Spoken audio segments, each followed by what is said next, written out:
Hi everyone, this is audap, and let's check out Super Star Soldier, which is available on the Wii U.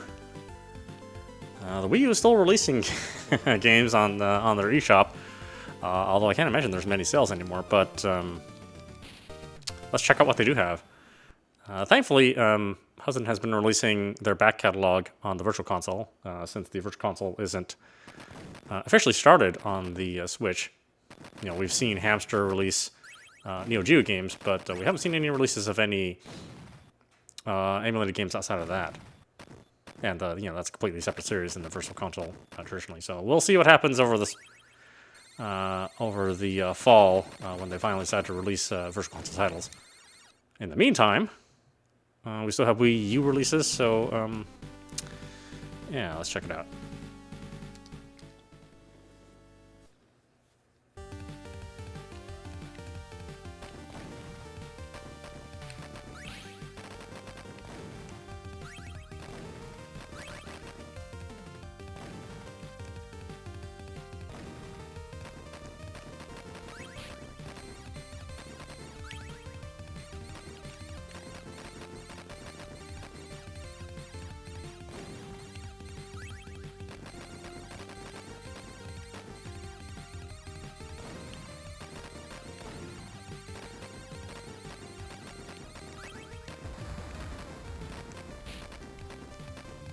So when you've reached maximum power on your weapons, if you grab the another preceding power-up, then it gives you a instant smart bomb. So that's kind of cool.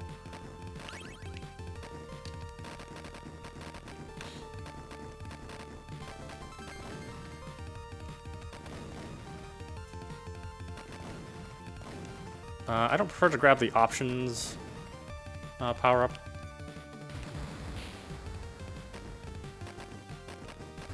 I'd rather have the missiles.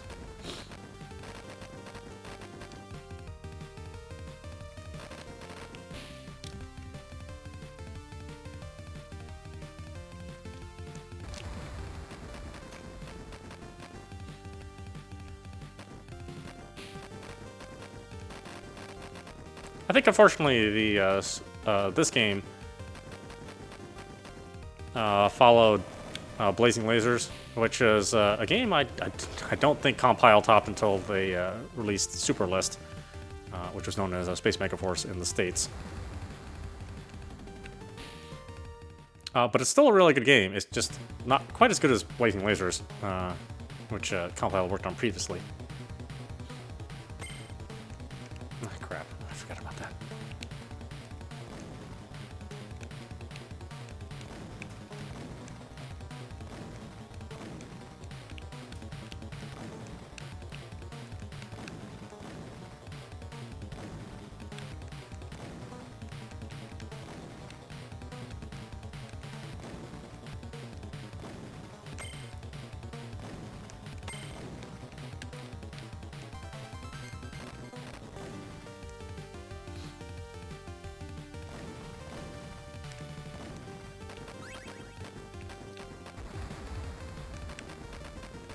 Of course, flashing power-ups are smart bombs as well. With the select button, you have the option to increase your ship speed anytime you want. Honestly, in only select cases would you ever want the 3 arrows. Ship speed number 3. I think in general 1 is fine.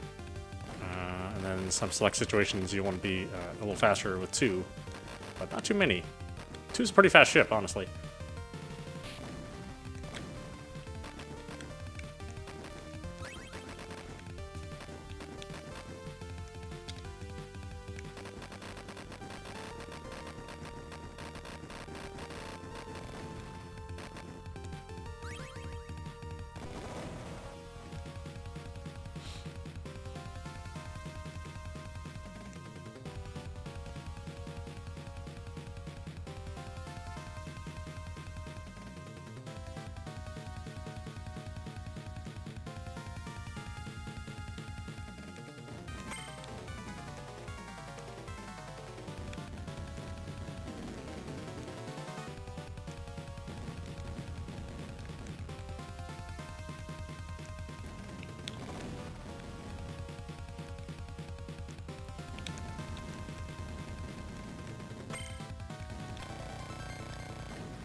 course, this game has that that awesome music that's typical of PC Engine, you know, / TurboGrafx-16 games. We managed to do quite a bit with that PCM sound chip. Really pretty amazing. Whereas that FM sound chip on the Mega Drive and Genesis, they unfortunately it tended to sound the same after a while. Just, you know, all that heavy bass and drums, drum sampling.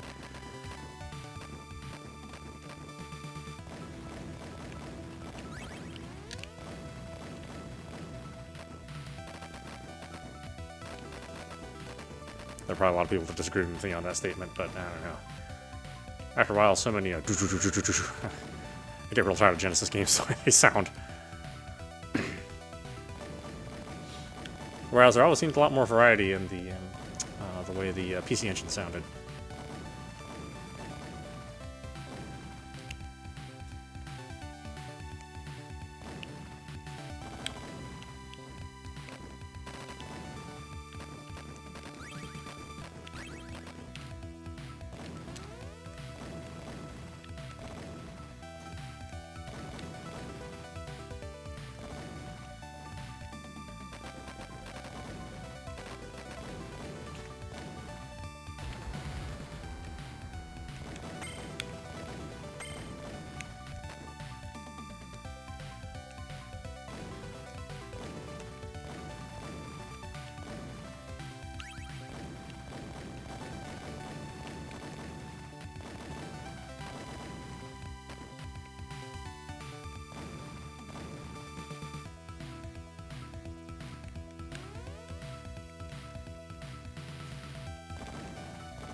I think one of the things that'll help out new players of this game is that you can pick the power-up that is the predominant color scheme of the level.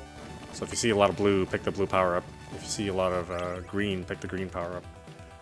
And in general, those are the most effective on the stage.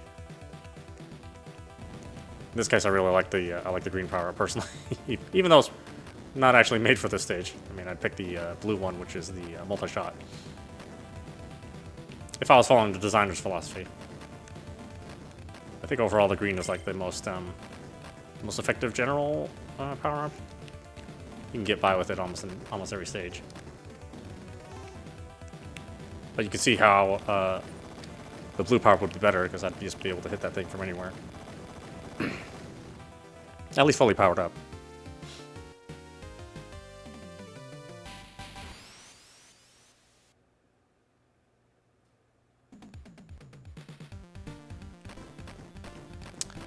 Thankfully, this emulation doesn't have that that darkness filter that has been typical with the emulation so far. I think I finally abstained from it. It's such a relief not to have that artificial darkness. But of course, it still doesn't look quite as sharp as the original CRT image from a real system. But I don't know. I think it'd probably take some major effort on their part to fix the emulation. And since the Wii U is basically a dead system, you know, it's really, I doubt that effort will ever happen.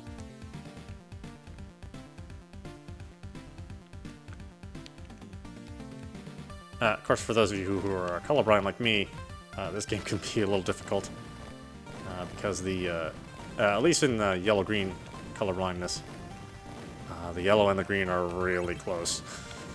I wish they hadn't picked these colors.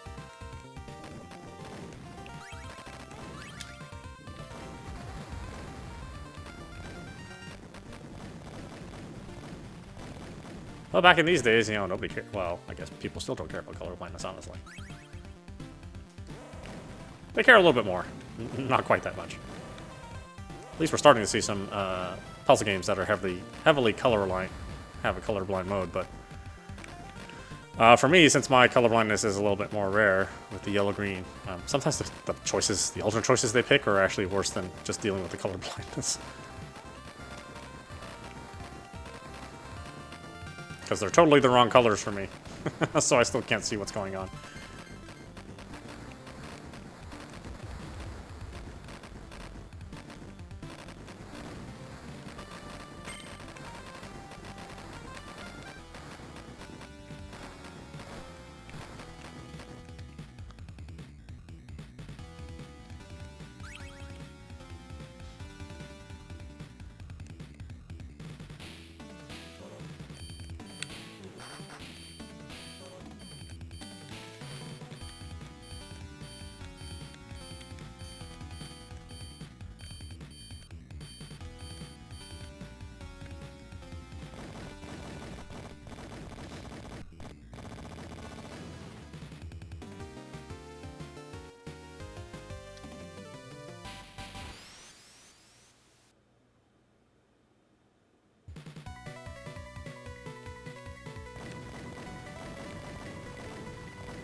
So you see it's primarily blue as the dominant color. So it sort of lets you know that you need to be using the blue power-up.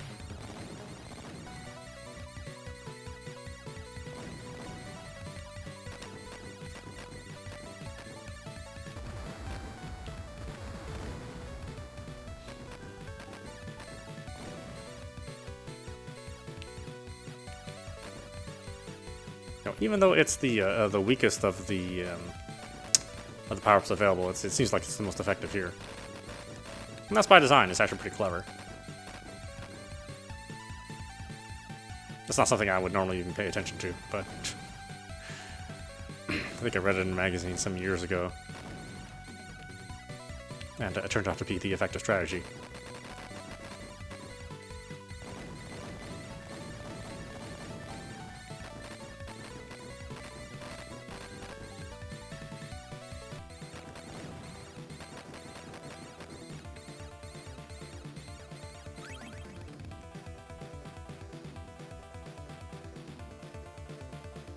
Ah, he's mainly green. Oh, I flubbed that one up, huh? Oh well.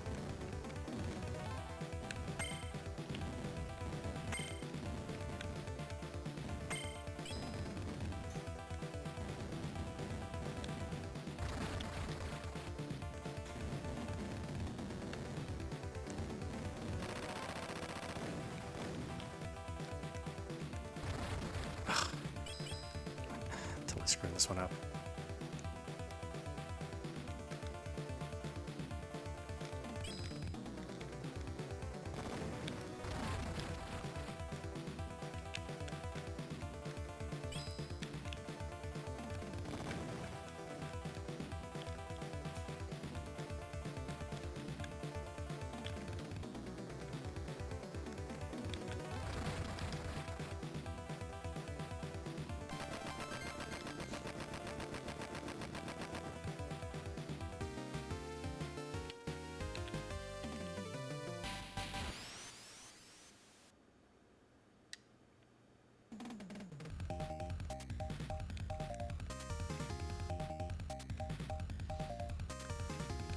Just a lowly twin shot in stage 6. Oh well.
Ah, crap. I didn't see that one. Damn it.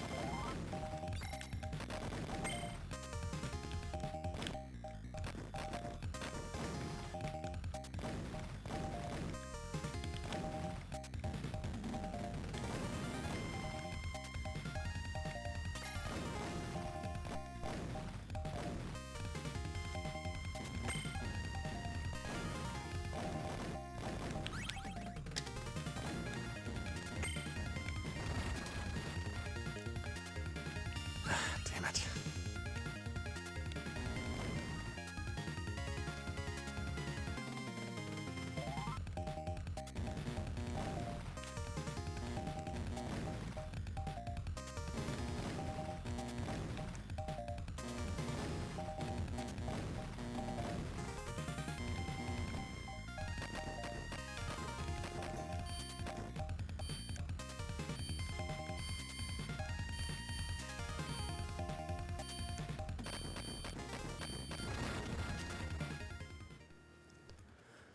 Oh boy.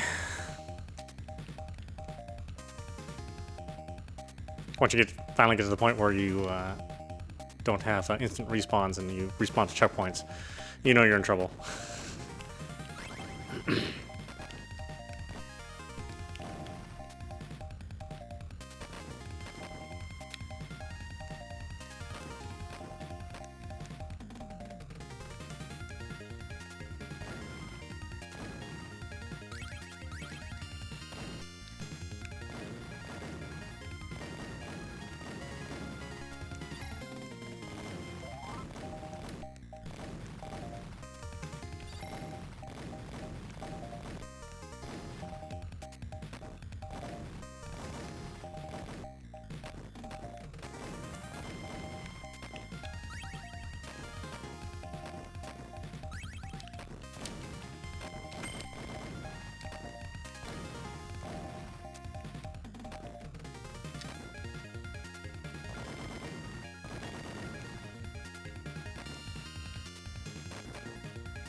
It is nice to see all this, you know, richly detailed color.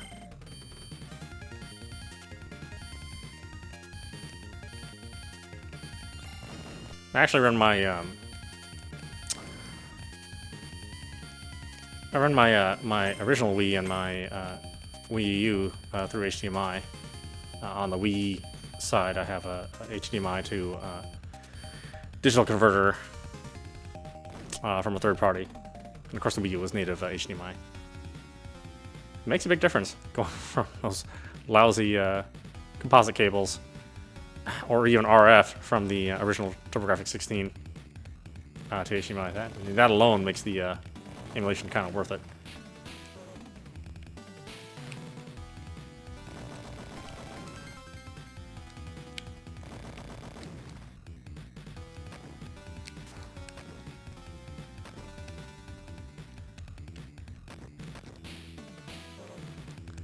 See, here's a good example where you need a little extra speed, just because the king moves a little bit too fast.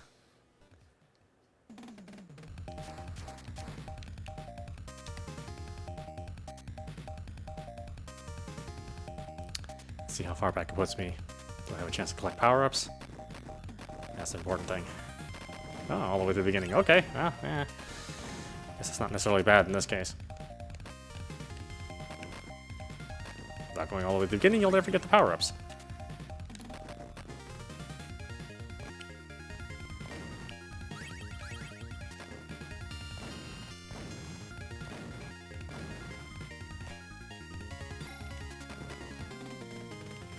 Oh yeah, this is not going to end well. Already got a hit. Down to the 3-shot. Kind of useless. At least need missiles to get to everything on the side.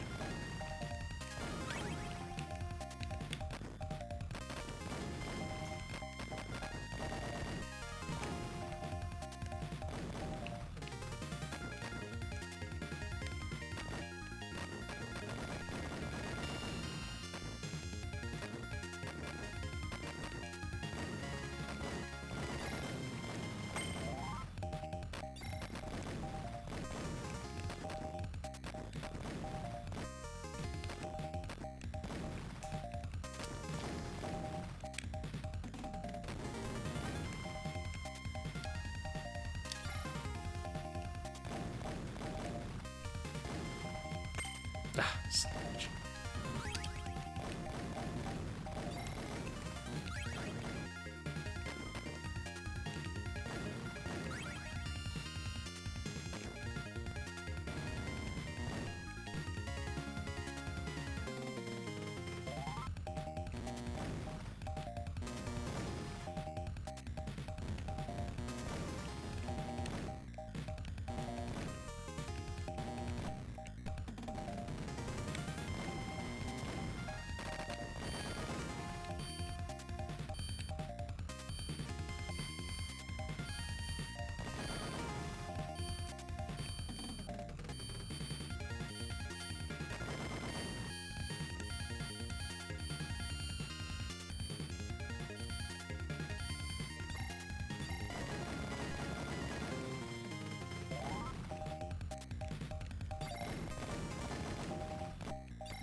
Ah, son of a bitch.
Ah, damn it.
Oh.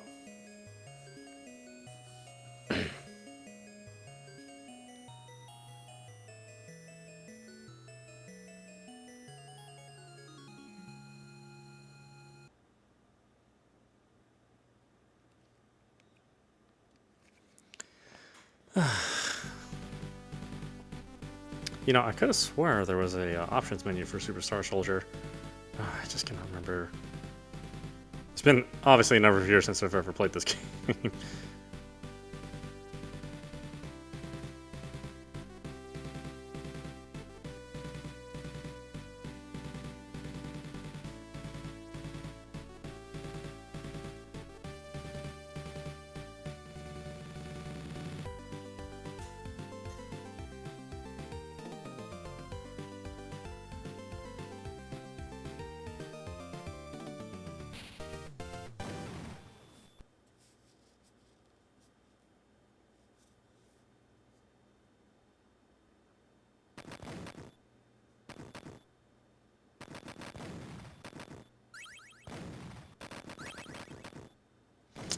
Oh, that's right. God, it's a crazy button combination. I don't even know if you can do it on an emulation. It requires you to hit run and select before powering up the console. Since there is no console, and since that part isn't emulated in the emulation software, yeah, I don't even think you can enter it. It's the same thing with Dragon Spirit. There was an option to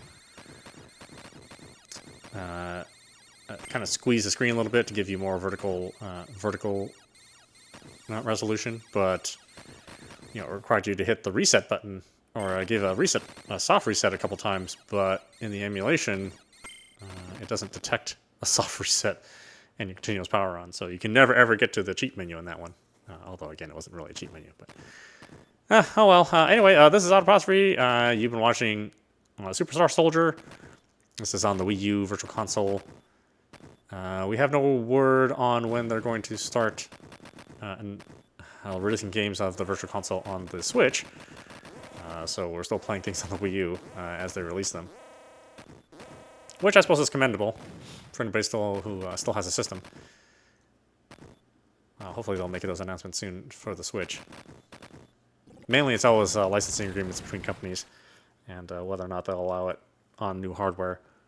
That's the thing that kills emulation and why things don't get re-released is company interest, you know, right? There has to be some profit and the licensing involved, which again interferes with profit.